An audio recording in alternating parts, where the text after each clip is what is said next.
విష్ణు పురాణము. గురువైన పరాశరుడు మైత్రేయుడికి ఇలా వివరిస్తున్నాడు. ప్రహ్లాదుని వంశమునందు పుట్టిన వారే నివాత కవచులు 3 కోట్లు. హిరణ్యాక్షునకు సకుని, భూత సంపానుడు, మహానాగుడు అనే 6 కొడుకులు కలిగారు. కశ్యపుని 3వ భార్య అయిన ధనువునకు 13 కొడుకులు పుట్టారు. వారిలో పెద్దవాడైన వైశ్వానరునకు కాళిక, పౌలోమ అనే 2 కూతుళ్ళు. వారు మరీచి భార్యలయ్యారు. ఆ 2 సంతతి కాలకేయులు, పౌలోములు అని 60,000 మంది. ధనువు సంతతిలోని వాడే అయిన విప్రచిత్తికి సింహికయందు శల్యుడు, వాతాపి, ఇల్వలుడు, నముచి, అందకుడు, వక్రయోధి అనే చాలామంది పుట్టారు. తార అనే దానికి సుఖి, బాసి, శుచి అనే 6 కలిగారు. సుఖికి సుఖాలు, శుచికి జలపక్షులు, సేనికి సేనక పోతాలు, సుగ్రీవికి అశ్వ ఉష్ణ గార్ధబాలు పుట్టాయి. వినతకు అనూరుడు, గరుడు పుట్టారు. గరుడు విష్ణువుకు వాహనమయ్యాడు. సురసకు 1000 లెక్కన విషపూర్ణులైన సర్పాలు పుట్టాయి. కద్రువకు శేష, వాసుకి, కాలనాభ ఇలా 1000 మంది నాగరాజులు పుట్టారు. వీరందరూ గరుత్మంతునకు వసులైనారు. క్రోధవస అనే దానికి క్రోధమూర్తులు, పెద్ద కోరలు గల క్రూర జంతుజలాలు పుట్టాయి. సురభికి గోవులు, మహిషాలు పుట్టాయి. ఇలకు యక్ష రాక్షసులు పుట్టారు. మునికి అప్సరోగణాలు జన్మించారు. అరిష్ట సంతతి గంధర్వులు. కశ్యప వంశం ఇలాగా అనేక సహస్ర సంఖ్యను పుత్ర పౌత్రాభివృద్ధి కలదై స్థావర జంగమ రూపాలతో లోకములందు నిండి ఉంది. ఇదంతా స్వారోచిష మన్వంతరమందు శ్రీనాథుని రాజస గుణ కల్పితమైన సృష్టి. అదితి నందనుడైన ఇంద్రుణ్ణి వజ్రాయుధానికి ద్వైత్వ దానవ సమూహం బలికాగా దిది దుఃఖిస్తూ కశ్యపుణ్ణి చాలా కాలం సంతతి కోరికతో నిరంతరం సేవ చేసింది. అది వైవస్వత మన్వంతరం. దాని సేవకు మెచ్చి కశ్యపుడు ఏమి నీ కోరిక అని అడిగాడు.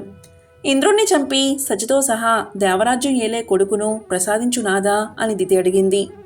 సరే, శుచిగా ఉంటూ నియమంగా వ్రతం చేస్తూ ఉండు. నీ కోరిన కొడుకు పుడతాడు. అశుచిగా ప్రవర్తిస్తే గర్భం నశిస్తుంది అని కశ్యపుడు పుత్రదానం చేసి వెళ్ళిపోయాడు. దితి నియమం పాటించి ప్రవర్తించగా గర్భవతి అయ్యింది. ఇంద్రుడికి దితి కోరిక తెలిసి వచ్చి కపటపు భక్తితో సవతి తల్లికి సేవ చేస్తూ ఉండేవాడు. అలా ఉండగా దితి ఒకనాడు భోజనం చేసి పాద ప్రక్షాళనం చేయక లోనికి వచ్చి జుట్టు విరబోసుకుని పాన్పు మీద వాలి నిద్రాముద్రిత అయ్యింది.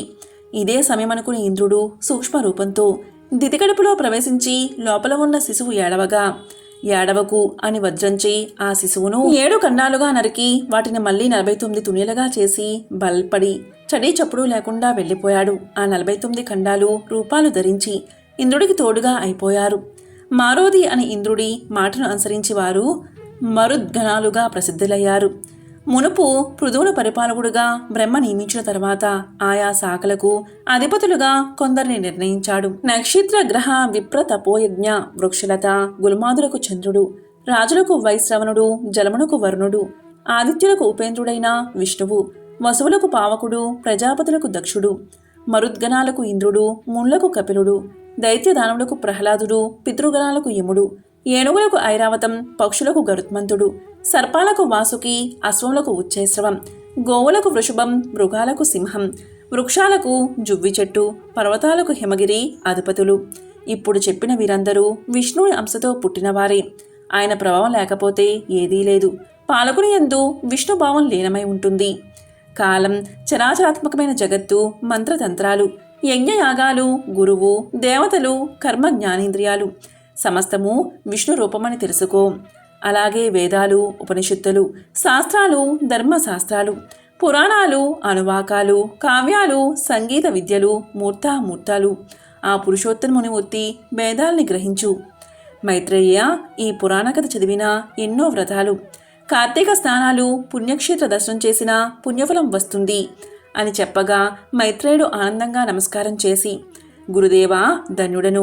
ఇక ఒక మనవి. ఉత్తానపాదుని అన్వయకత చెప్పావు. ఆ ప్రియవ్రతునికి అతని కొడుకులకు సంబంధించిన రాజచరిత్ర వినాలని ఉంది అని అనగా, సరే చెప్తా అన్నాడు పరాశరుడు. స్వయంభువ నందనుడైన ప్రియవ్రతుని భార్య కుక్షి, ఆమె కర్దమ ప్రజాపతి కూతురు. ఆ దంపతులకు 10 మంది కొడుకులు. వారు మేధాతిథి, జ్యోతిష్మంతుడు, ద్యుతిమంతుడు, సవనుడు, మేధుడు, అగ్నిబాహుడు ఇలా 10 మంది. వారిలో మేధుడు, అగ్నిబాహుడు పుత్రుడు పూర్వజన్మ శృతి కలవారై విరక్తులై యోగనృతులై భూమి నుంచి వెళ్ళిపోయారు. మిగిలిన 7 కుమారుల్లో అగ్నిద్రునుకు జంబూద్వీపం, మేధాతిథికి పక్షద్వీపం, వపుష్మంతులకు సాల్మలి, జ్యోతిష్మంతునకు కుశద్వీపం, జ్యుతిమంతునికి క్రౌంచద్వీపం, హవ్యునకు శాకద్వీపం, సమునకు పుష్కర ద్వీపం ఇచ్చి రాజ్యాభిషిక్తులను చేశాడు. వారు ఇంద్రమిత్తులై సప్తద్వీపాలను ఎదురులేని పరాక్రమంతో ధర్మ మార్గాన పరిపాలించారు. జంబూ ద్వీపాధిపతి అయిన అగ్నిద్రునకు 9 మంది కొడుకులు. దీంతో అతను జంబూ ద్వీపాన్ని 9 భాగాలుగా చేసి వాటికి వరుసగా వారిని రాజులుగా చేశాడు. తరువాత అగ్నిద్రుడు సాలగ్రామ తీర్థానికి పోయి తపస్వి అయ్యాడు. ఆ కొడుకులు పాలించే నవఖండాలు వారి పేర్లతో వర్ష సంజ్ఞలు కలవయ్యాయి. నాభి హిమగిరికి దక్షిణ భాగంగా ఉన్న భూమికి అధిపతి అయ్యాడు. అతని కొడుకు వృషభుడు. అతనికి 9 కొడుకులు. వారిలో పెద్దవాడు భరతుడు. ఆ భరతుడు భూపతి ప్రజారంజనుడై భూమిని పాలించి ఇంద్రుడుకు ప్రేమాస్పదుడై యజ్ఞాలు సురనర ప్రీతిగా చేసి పూర్వుల కీర్తికి మిన్నగా కీర్తి గడించాడు.